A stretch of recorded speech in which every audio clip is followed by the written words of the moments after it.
សយ័នសុស្ដីបងប្អូនទាំងអស់គ្នាថ្ងៃនេះមកជាការសដាច់គ្រឿងដោយសារឃើញថាល្អមែនតើបងប្អូនផ្លែផ្កាដងដើមមីធៀងចេញមកល្អណាស់បងប្អូនអើយមើលនេះផ្លែឡើងឆ្អិចឆ្កាស់តែម្ដងផ្លែច្រើនមែនតើបាទផ្លែច្រើនមែនតើអញ្ចឹងហើយខ្ញុំនឹកឃើញសំណួរបងប្អូនយើងមួយចំនួនពាក់ព័ន្ធទៅនឹងការដាំដុះនៅពេលដែលគាត់ឃើញដំណាំខ្ញុំល្អអញ្ចឹងយើងនឹងជជែកទាំងអស់គ្នានៅក្នុងវីដេអូនេះបាទសូមអញ្ជើញបងប្អូនទាំងអស់គ្នានៅពេលដែលឃើញដំណាំល្អបងប្អូនកុំផ្ដោតតែលើរឿងមួយមុខបាទកុំផ្ដោតតែលើរឿងមួយមុខរឿងមួយមុខយ៉ាងម៉េចបងប្អូនដោយសារមានបងប្អូនយើងមួយចំនួនបាទបានផ្ញើសារមកសួរក៏ដូចជា comment សួរនៅតាមផុសរបស់ខ្ញុំមួយចំនួនពាក់ព័ន្ធទៅនឹងដំណាំដាំដុះរបស់ខ្ញុំរឿងវានេះគឺបែបនេះបងប្អូនគាត់ឃើញខ្ញុំផុសដំណាំរបស់ខ្ញុំមួយភាគច្រើនល្អបាទភាគច្រើនឃើញថាល្អដងដើមផ្លែផ្កាចេញមកល្អស្អាតតែហ្មងដល់ពេលអញ្ចឹងគាត់តែងតែផ្ញើសារមកសួរថាខ្ញុំប្រើជីអីហើយបងប្អូនខ្លះទៀតសួរថាខ្ញុំប្រើថ្នាំអីហើយក៏មានបងប្អូនខ្លះទៀតសួរថាខ្ញុំប្រើពូជអីបាទប្រើពូជអ្វីដែរបាទបានជាដំណាំខ្ញុំល្អដូចនៅទីនេះបងប្អូនមើលតែសក់សណ្ដែករបស់យើងហ្នឹងរងនេះគឺយើងដាំវគ្គទី3ហើយបងប្អូនឃើញកៅស៊ូតង់អីដាច់ដោចហើយនេះបាទដាច់ដោចវគ្គទី3វគ្គទី4ហើយបងប្អូននេះដាច់ដោចអស់ហើយប៉ុន្តែបើមើលផ្លែដំណាំរបស់យើងបានល្អយើងប្រមូលផលបានយូរបងប្អូនបាទយើងគ្រប់គ្រងឲ្យបានល្អសិនទើបយើងប្រមូលផលបានយូររឿងនេះឯងបងប្អូនបានជាខ្ញុំថាកុំសួរថាកុំផ្ដោតតែលើរឿងមួយមុខបាទកុំផ្ដោតតែលើជីកុំផ្ដោតតែលើថ្នាំកុំផ្ដោតតែលើពូជអីហ្នឹងបាទវាមានការរួមផ្សំគ្នាទាំងអស់ហ្នឹងបងប្អូនបាទការរួមផ្សំគ្នាទាំងអស់ហ្នឹងទាំងពូជទាំងជីទាំង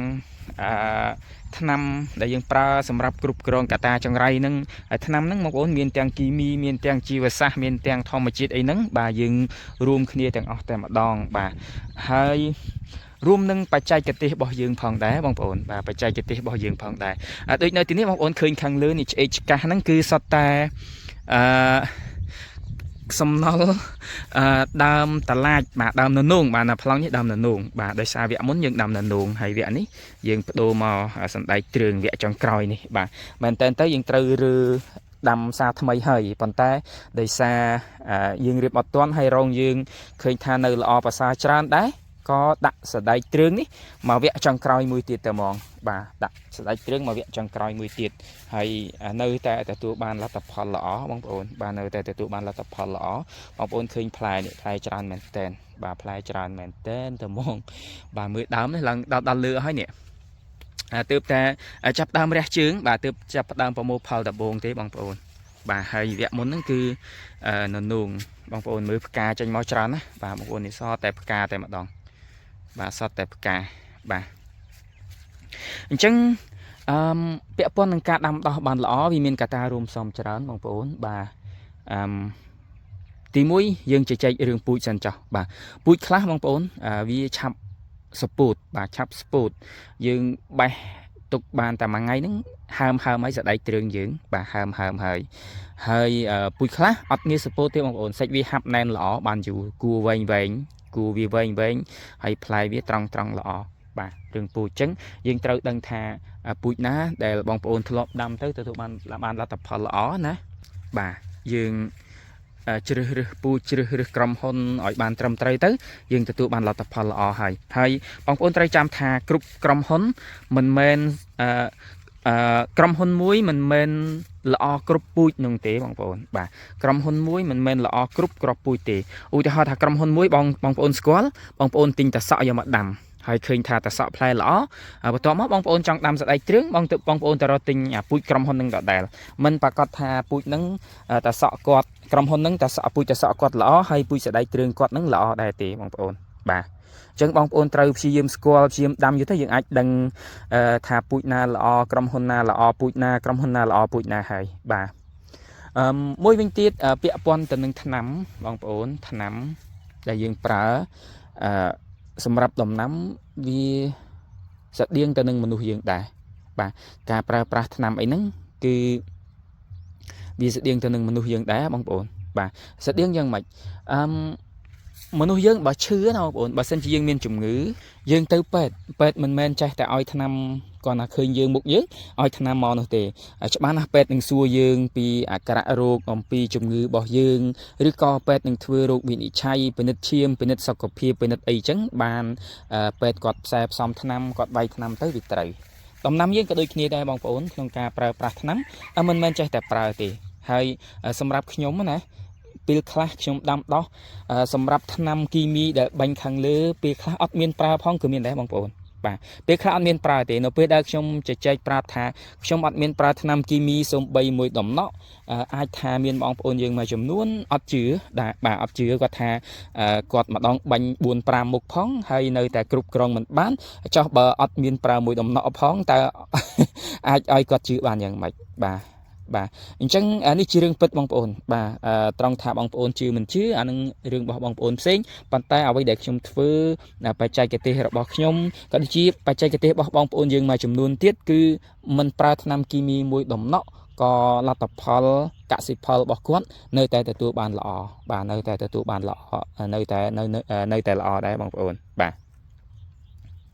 ហើយជីរឿងទី3បងប្អូនជីក៏ដូចគ្នាដែរបងប្អូនជីបំប៉នបាញ់នៅខាងលើដងដើមស្លឹកក៏ដូចជាជីដែលយើងដាក់តាមគល់បាទនៅទីនេះយើងប្រហូរជីប្រហូរតាមតំណក់ទឹកនេះបងប្អូននេះបាទនេះយើងដាំដោះយើងមានតំណក់ទឹកហើយតំណក់ទឹកនេះវានៅក្រោមកស៊ូនេះបងប្អូនកស៊ូវាត្រូវក្របនៅលើតំណក់ទឹកនេះប៉ុន្តែដោយសារកស៊ូវាដាច់ហើយតំណក់ទឹកយើងក៏ឃើញនៅកដាលវាបាទតំណក់ទឹកយើងនៅកដាលវាតាមពិតទៅបងប្អូនខ្លះបានសួរថាឃើញក្របតង់កស៊ូអញ្ចឹងដាក់តំណក់ទឹកយើងដាក់ទឹកយ៉ាងម៉េចអញ្ចឹងគឺយើងតំណក់យើងរាយហើយបានយើងក្របកស៊ូពីលើបងប្អូនមើលវីដេអូមុនរបស់ខ្ញុំមានចាញ់ហើយអំពីការរៀបចំរងក្របកស៊ូរាយតំណក់ទឹកក្របកស៊ូអីហ្នឹងគឺមានអស់ហើយបាទអញ្ចឹងយើងបញ្ចូលជីហើយយើងដាក់ទៅតាមហ្នឹងហើយជីដែលយើងប្រើជីគោល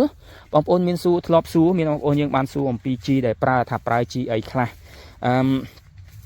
ជីគោលយើងប្រើជី3មុខបងប្អូនបាទយើងប្រើជីអ៊ុយរ៉េដែលមានអាសូតណាបងប្អូនជីអាសូតជី N ហ្នឹងយើងប្រើជីអ៊ុយរ៉េហើយយើងប្រើជី DAP ហើយនឹងជីកាលីជី DAP យើងប្រើវាដើម្បីយើងចង់បានពេបងប្អូនចង់បានពេខ្ពស់បាទដោយសារជី DAP ហ្នឹងលេខវា18 460បាទអញ្ចឹងយើងប្រើ3មុខហ្នឹងបាទយើងប្រើ N យើងប្រើ P យើងប្រើ K បូកចូលគ្នា3ហ្នឹងបាទយើងប្រើអាសូតយើងប្រើប៉ូតាស្យូមហើយនឹងយើងប្រើផូស្វាតបាទយើងប្រើ3មុខហ្នឹងបងប្អូន NPK ហ្នឹងអញ្ចឹងបងប្អូនសួរថាប្រើរបៀបម៉េចគឺយើងលាយយើងបញ្ចូលទៅតាមគុលហើយយើងបញ្ចូលហ្នឹងគឺយើងមើលទៅលើដងដើមមើលទៅលើអីរបស់វាដែរហ្នឹងហើយយើងគិតទៅលើថ្ងៃខែដាំចំនួនរងប្រវែងរងសរុបនៅក្នុងចការបស់យើងដាក់ជីទៅតាមដំណាំរបស់យើងហ្នឹងយើងអត់ដាក់ច្រើនពេកនាំតែលឹះនាំតែដំណាំយើងជួបបញ្ហាវិញទេហើយយើងបើដាក់តិចពេកហ្នឹងដំណាំយើងក៏វាជីជាតិអត់គ្រប់គ្រាន់ដែរអញ្ចឹងបរិមាណជីនៃការប្រើហ្នឹងគឺវាអាស្រ័យទៅលើទំហំដីដែលយើងដាំបងប្អូនបាននិយាយឲ្យទំហំដីដែលយើងដាំបាទហើយជីយើងប្រើភាគច្រើនគឺ3មុខហ្នឹងបាទមួយទៀតបងប្អូនរឿងទី4ពាក់ព័ន្ធទៅនឹងបច្ចេកទេសរបស់យើងបាទយើងមានពូជល្អមានថ្នាំដែលប្រើនឹងត្រូវហើយជីយើងប្រើបានត្រឹមត្រូវហើយយើងដឹងថាដំណាំយើងត្រូវការជីអីត្រូវការថ្នាំអីវាខ្វះជីជាតិអីវាលើសជីជាតិអីហើយពាក់ព័ន្ធទៅនឹងទី4ហ្នឹងគឺបច្ចេកទេសរបស់យើងបាទបច្ចេកទេសរបស់យើងក្នុងការយើងរាប់តាំងពីការរៀបចំដីមកបាទការរៀបចំដីការលើករងក្របរងបាទសុទ្ធតែបច្ចេកទេសរបស់យើងហើយបាទហើយតាំងពីការបដោះកូនការលាយល្បាយដីបដោះកូនសម្រាប់ដំណាំតសក់ហ្នឹងយើងលាយយ៉ាងម៉េចសម្រាប់ដំណាំសណ្តែកទ្រឿងនេះយើងលាយយ៉ាងម៉េចសម្រាប់ដំណាំលហុងយើងលាយយ៉ាងម៉េចបាទសម្រាប់ម្ទេសពេញប៉ោះអីហ្នឹងយើងលាយយ៉ាងម៉េចអញ្ចឹងដំណាំផ្សេងគ្នាសម្បីតែការលាយល្បាយដីនេះក៏យើងលាយខុសគ្នាដែរបងប្អូនហើយដូចបងប្អូនឃើញនៅលើនេះបាទវាពាក់ព័ន្ធទៅនឹងបច្ចេកទេសដែរបងប្អូនថាហេតុអីក៏យើងលើករងម្ដងយើងដាំបានច្រើនវគ្គបាទនៅទីនេះវគ្គទី1យើងដាំតសក់បាទវគ្គទី1ដាំតសក់វគ្គទី2ដាំតឡាចវគ្គទី3ដាំននងហើយវគ្គទី4នេះដាំសណ្តែកទ្រឿងបាទហេតុអីក៏យើងលើករងម្ដងយើងដាំដំណាំបានទៅដល់4វគ្គបាទ4សាររបៀបហ្នឹងបាទអញ្ចឹង ទាំងអស់ហ្នឹងគឺពាក់ព័ន្ធទៅនឹងបច្ចេកទេសនឹងឯងបងប្អូនក្នុងការកែខៃគុណភាពដីថា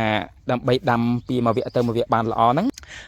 យើងត្រូវការកែខៃគុណភាពដីរបៀបម៉េចត្រូវធ្វើម៉េចបាទជីកំប៉ុស្តយើងដែលយើងប្រើត្រូវធ្វើម៉េចអីម៉េចចឹងវាពាក់ព័ន្ធទៅនឹងបច្ចេកទេសនឹងឯងបើស្ដាប់ទៅវាដូចជាច្រើនដូចជាពិបាកប៉ុន្តែបើសិនជាយើងអនុវត្តយើងធ្វើបាទយើងអាចធ្វើបានបងប្អូនងាយទេបាទអត់ពិបាកអីទេបាទងាយគាត់និយាយថាយើងដឹងពីតាក់តិចវាបន្តិចផ្សែផ្សំបទពិសោធន៍ចំណេះដឹងស្រាវជ្រាវបន្ថែមរៀនសូត្របន្ថែមទៅគង់តែអាចធ្វើបានទេបាទទាំងអស់នេះគឺជាការចែករំលែកខ្លះអំពីខ្ញុំក្នុងការដាំដុះបងប្អូនបាទវីដេអូនេះ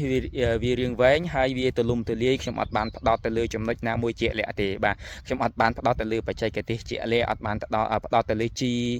ការប្រើប្រាស់ជីរបៀបម៉េចជីយ៉ាងម៉េចលេខយ៉ាងម៉េចឲ្យបានជាក់លាក់ទំហំដីប៉ុណ្ណឹងត្រូវប្រើជីប្រមាណខ្ញុំអត់ទាន់បានជជែកជាក់លាក់ទេក្នុងការប្រើប្រាស់ថ្នាំក៏ដូចគ្នាដែរខ្ញុំអត់បានជជែកជាក់លាក់ទេបាទមានពេលខ្ញុំនឹងចែករំលែកអំពីរឿងមួយដូចដែលបានរៀបរាប់ខាងលើហើយបងប្អូនមានអ្វីចូលរួមអាចសរសេរបានខាងក្រោម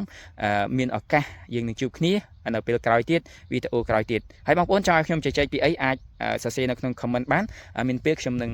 ចែករំលែកបើសិនជាខ្ញុំបានចេះបានដឹងហើយបើខ្ញុំអត់ចេះទេខ្ញុំអត់ដឹងទេខ្ញុំនឹងធ្វើការសិក្សាស្រាវជ្រាវបន្តឬក៏បងប្អូនណាបានដឹងជួយឆ្លើយប្រាប់ទាំងអស់គ្នាជួយចែករំលែកទាំងអស់គ្នានៅក្នុង comment ខាងក្រោមបាទសូមអរគុណសូមជម្រាបលា